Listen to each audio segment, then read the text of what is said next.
Hello YouTube, welcome to Bub's World. I'm your host Bub. Today you're watching Bub's Comics, and today we are going to have some awesome comics for you that I picked up from mycomicshop.com, link down below.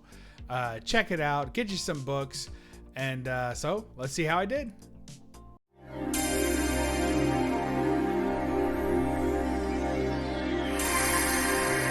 You're watching Bub's Comics, Bub.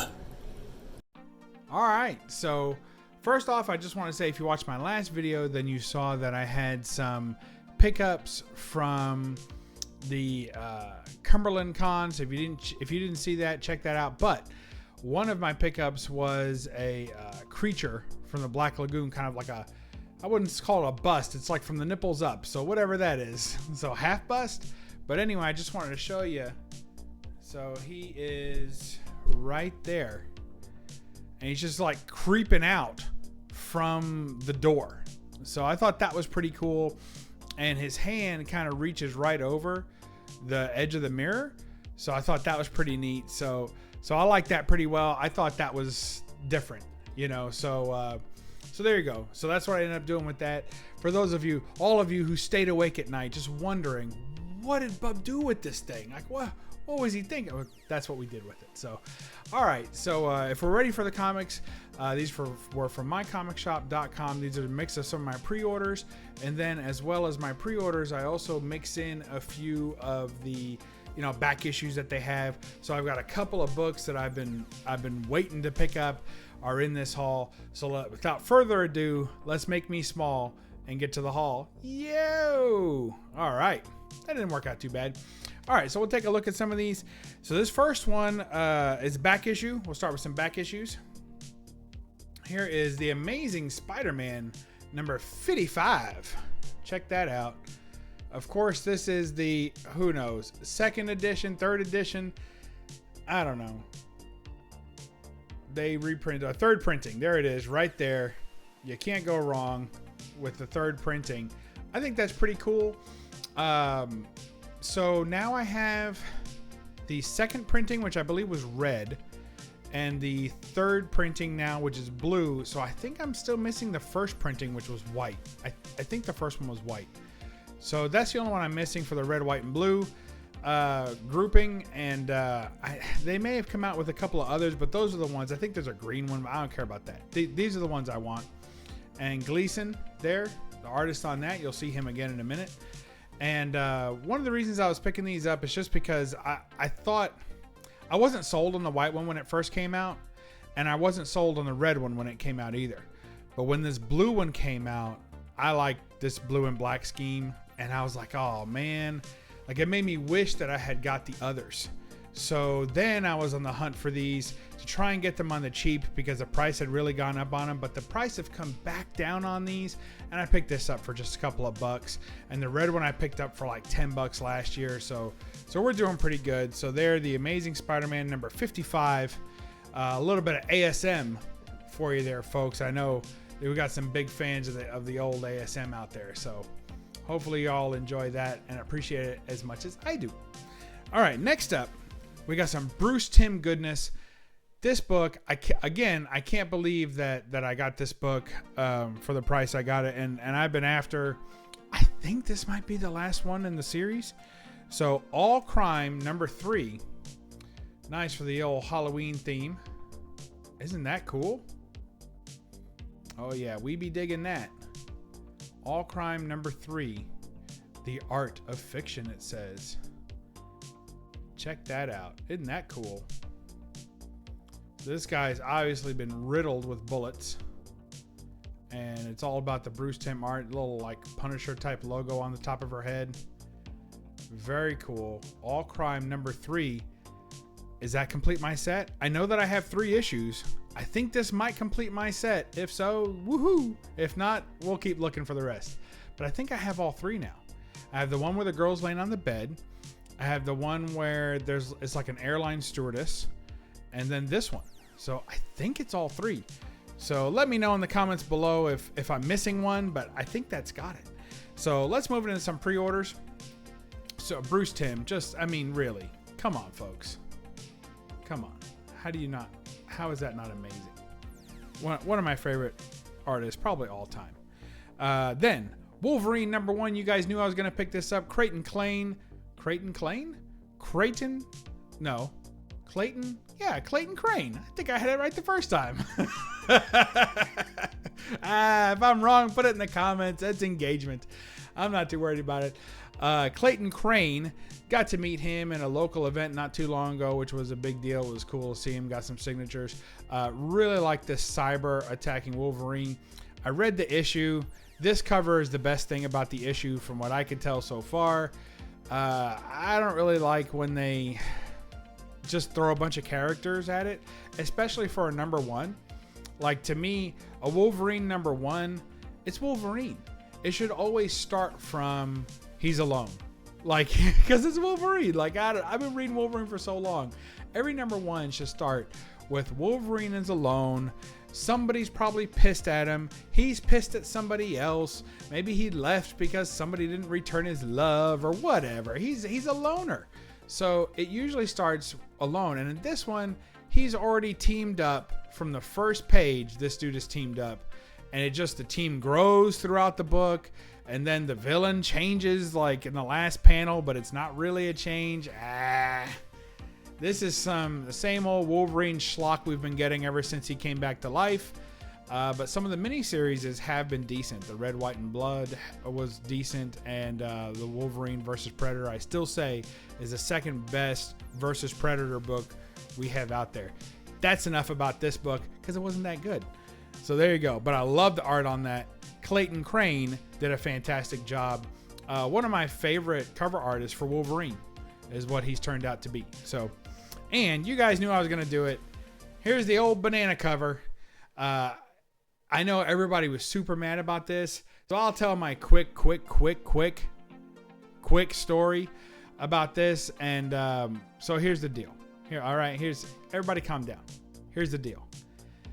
I picked this book up because I remember when this was, I think, a New York City Comic-Con exclusive.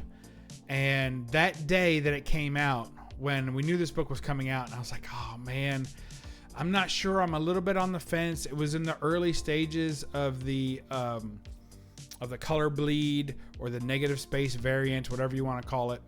It was in the early stages of that. I wasn't sure if I wanted this John Tyler Christopher cover. And then people were selling it on Instagram. A lot of my friends had it that had been to the convention. They were like $50. Everybody was selling it for $50. And I was like, oh, should I pick it up? Should I pick it up? I said, you know what?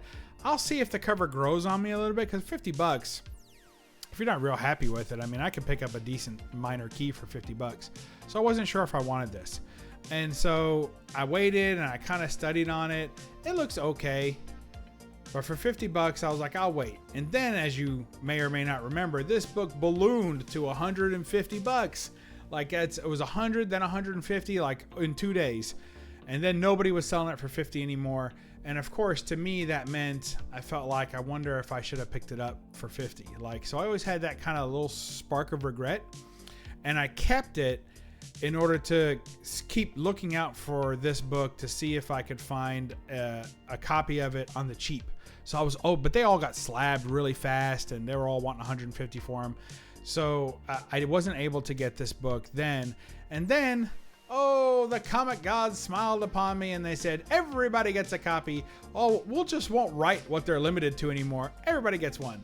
And of course, it's not used for the same interior. So it's not a reprint. It's not the same book.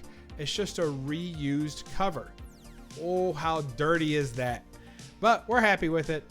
And of course, John Tyler Christopher has only grown in popularity since then. And he's not the only one doing negative space variants. J. Scott Campbell has a few, and there's several others.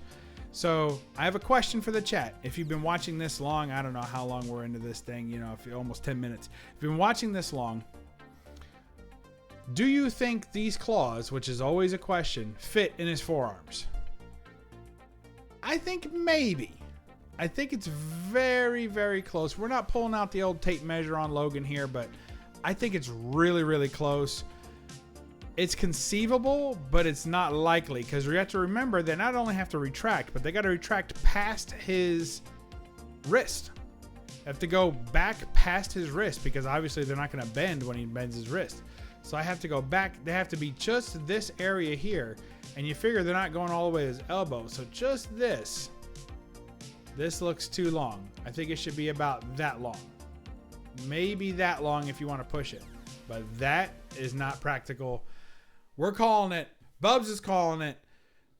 These claws don't work. They're not right. They should be shorter. That's all I got. So you might as well be carrying a sword. So there you go. Tell me in the comments if you agree, if you think that these claws fit, and I'll sign you up for the big no price. All right, next up, we got some more Gleon goodness. The same book, the same 3 books in a row. I picked up 3 variants. I don't usually do that. But this book right here, I believe when it came out, most people were calling this the cover of the week. And how could you deny it? The glare suits it well. Look at this. A wonderful application of foil. A fantastic job showing off the adamantium underneath. Just fabulous. Well done, Patrick Gleason. I know that this is kind of his thing. And there's a pretty good Man-Thing cover as well that has some good Gleason work. And a lot of people pick up all the Gleasons. I don't pick them all up. And some of the other work that isn't this isn't as good as this. So he's got a style, he's got a niche. He should more or less stick to it. Some of the other covers that he did, just okay.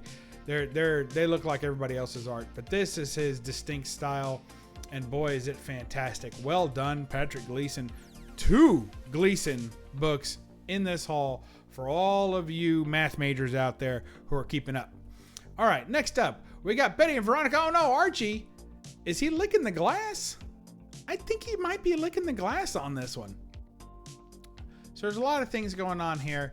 Now, some people call this an innuendo cover. I don't call this an innuendo cover. To me, it's just something of a sexy cover, but it's not innuendo. So as you can see, so these guys are getting so hot watching Veronica dive into the pool that they are melting the ice beneath them as hot. They're getting so hot watching this. Isn't that something? Great work. Really digging that. And Dan DeCarlo just rocking it on this one. Absolutely fantastic. We loves it. So now this, I believe, is a reprint of Veronica number 28. So we'll take reprints every now and then, especially when they're that nice. The real one of this is a little expensive for what it is. It's not really an innuendo cover. It's just a good girl art cover, which I do like, but it's also not Golden Age. So to be a innuendo cover, to be a not innuendo cover, just a straight up good girl cover that's not Golden Age, I usually start drawing the line, but I'll take the reprint. So yeah, for a couple bucks. Then we had this. I apologize, the red band is removed, but we have Werewolf by Night. And I removed the red band because I wanted to thumb through it to see. So I hadn't read the first one, and I left it polybagged, and I haven't read it yet. So I was like, well, maybe we'll see how it goes. So when I got number 2, I thought, well, I'll go ahead and open it, thumb through it a little bit, see what I think, see if I like it. And if I like it, then I'll go back and read number 1 and open it, crack it out of the wrapper. So it's got that big red band across it. And for the covers alone, I can't pass these up. I think it's so interesting that they returned back to Jack Russell for these. Forgive me, I forget the name of the artist and I can't really read it. It's E. Gist, I think, or Gilst, if I'm not mistaken. So yeah, these get like really. It was funny to me when they came out with the other Werewolf by Night, and I can't even remember his name. I think he was Native American, and it was like a whole thing that they came out with a few years back of Werewolf by Night, a new Werewolf by Night, and it wasn't Jack Russell. And I'm okay with that. I feel like it's a character that can have that kind of transfer of powers quite easily. So I was okay with that. But I thought it was interesting that when they made the Werewolf by Night special on Disney Plus, that they went back to Jack Russell, because I feel like a lot of the talk at the time was it was going to be the new Werewolf by Night, not the old one, Jack Russell. So when they chose Jack Russell for the new one, I thought that was just super cool, and I was super happy to have that. And then the comics started back with Jack Russell. And I guess, I don't know if there was ever an issue where they explained the old Werewolf by Night or what happened to him, or not the old one, but the old new one, or the new old one, whatever. The one that wasn't Jack Russell. Take a shot every time I say Jack Russell for all you playing it along at home. So the guy that wasn't Jack Russell, he, you know, here we go. So, you know, he disappeared, and I don't know if they ever explained where the heck he went. But we got Jack Russell back, and I like the Jack Russell storyline. I own the entire first run of Werewolf by Night and all the Marvel premieres that he started in. So I really like this. This is good stuff. A Marvel Spotlight, rather.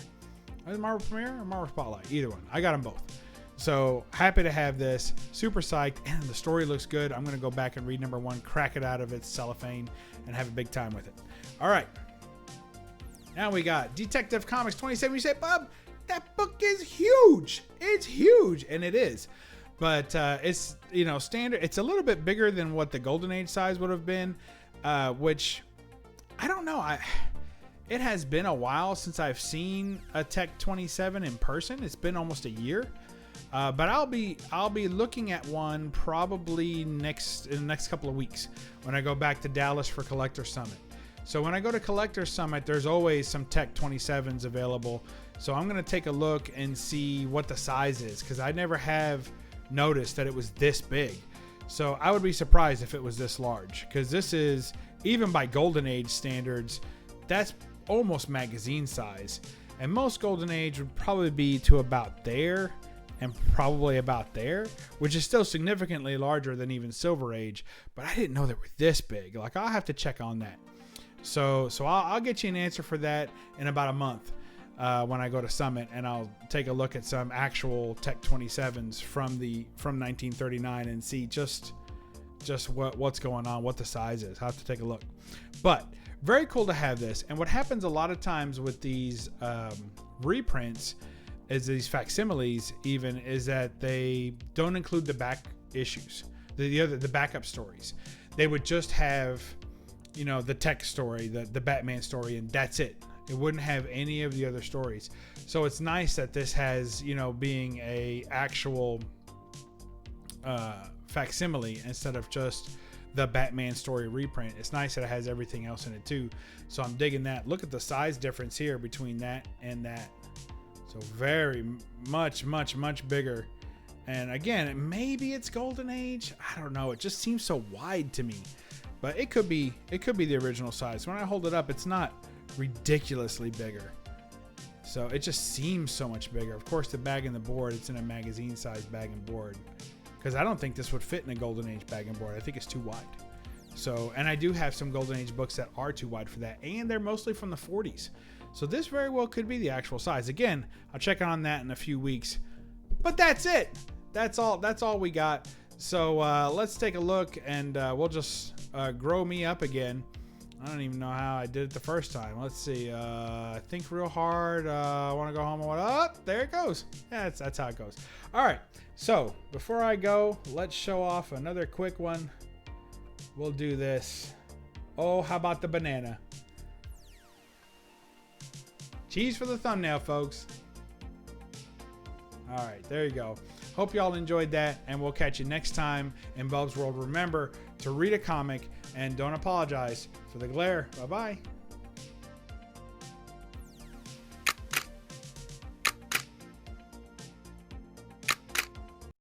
Now subscribe, you egg-sucking pieces of gutter trash. Now.